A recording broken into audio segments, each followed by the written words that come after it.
This channel's content is strictly for educational and informational purpose and does not endorse or promote any form of violence, harm, illegal activities, self-injuries and communal disharmony.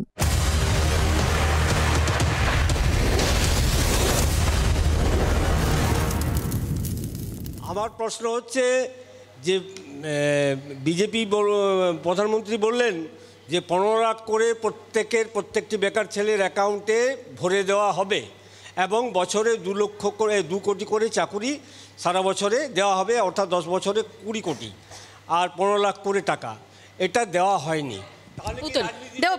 দেখুন 15 লাখ করে টাকা দেওয়ার কথা প্রধানমন্ত্রী বলেননি, বলেছিলেন যে শুনুন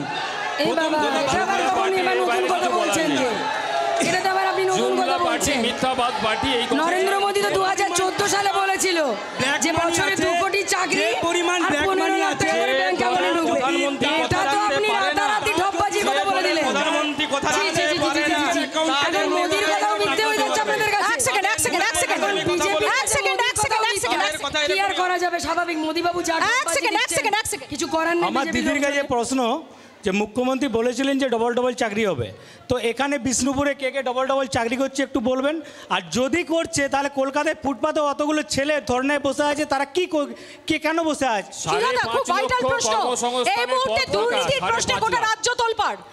রাজ্যে 5.5 লাখ পদ ফাঁকা পড়ে আছে, চাকরি হচ্ছে না। আমি কি বলবো মৌপিয়াদি? হ্যাঁ বলো। বলছি বিজেপির প্রতিনিধিকে বলছি, আপনার বাড়ির স্ত্রী মনে হয় মাসের 1 তারিখেই লক্ষ্মী ভান্ডারটা নিতে যায় যতদূর সম্ভব।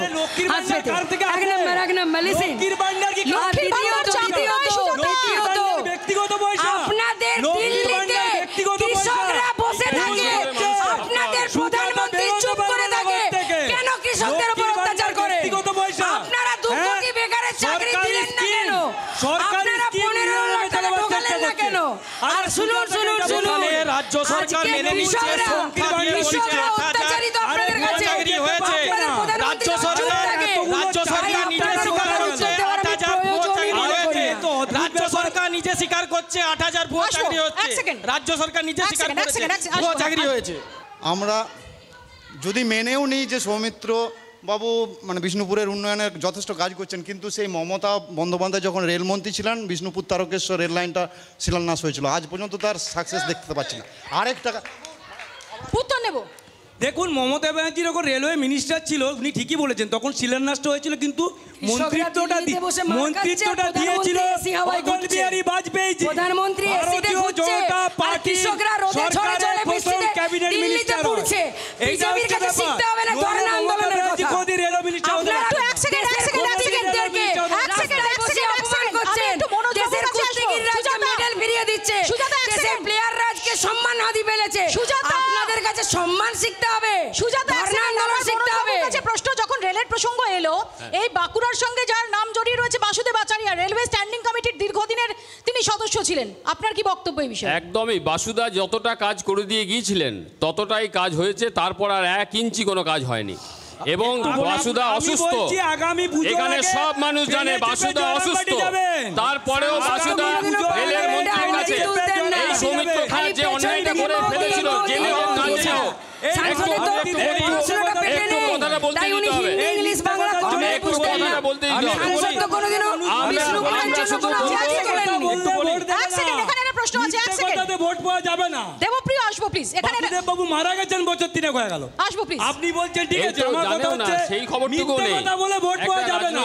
আসবো কথা বলে ভোট 3 বছর আগে মারা গেছেন উনি বলছেন, আসবো প্লিজ। উনি এটুকু জানেন না যে অপ্রাসঙ্গিক কথা না প্লিজ। এক সেকেন্ড, মনোজ বাবু না, দেবপ্রিয় না।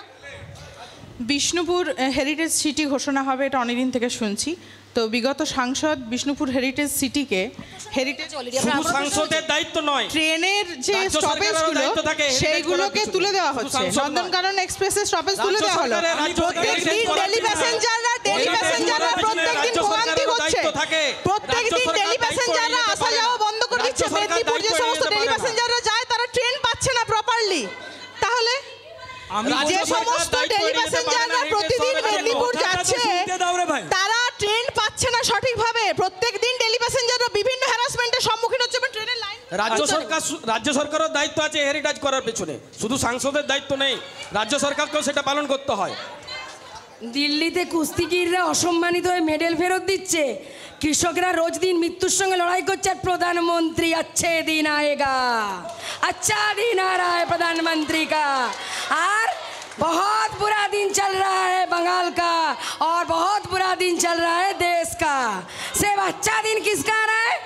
अंबानी अदानी का अच्छा दिन आ रहा है, और प्रधानमंत्री एसी में घूम रहा है और डेली पैसेंजरी कर रहा है प्रधानमंत्री। देश की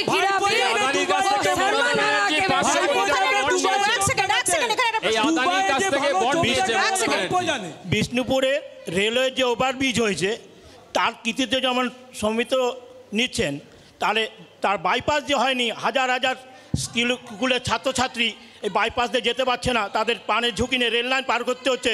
তার জন্য আমাদের এই সৌমিত্র কি করেছেন, তার জন্য আমরা বিজেপি জেলা সভাপতির বউয়ের সাথে কাজ করবেন কখন? বাইপাস দাদা দুঃখ করবেন না, বাইপাসের কথা মেনে নিলাম, যেভাবে বাইপাসের কথাও মানছি সেভাবে তৃণমূলের কাছে জানতে চাইছি বৈতল হয়নি। আন্ডারপাস হবে, আপনার একটার পর একটা তো কাজ হতে হবে। আমার কথা সমস্ত রাস্তাগুলোকে তো বন্ধ করে রাখলে হবে না। আপনি নিশ্চিন্তে থাকুন, আন্ডারপাস হবে।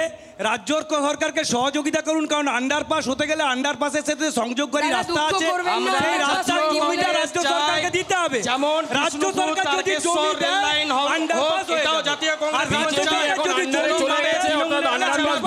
করবে না, বৈতল মোড় থেকে তৃণমূল করতে পারেনি। বাংলার আওয়াজ, বাঙালির আবেগ, জি 24 ঘন্টা।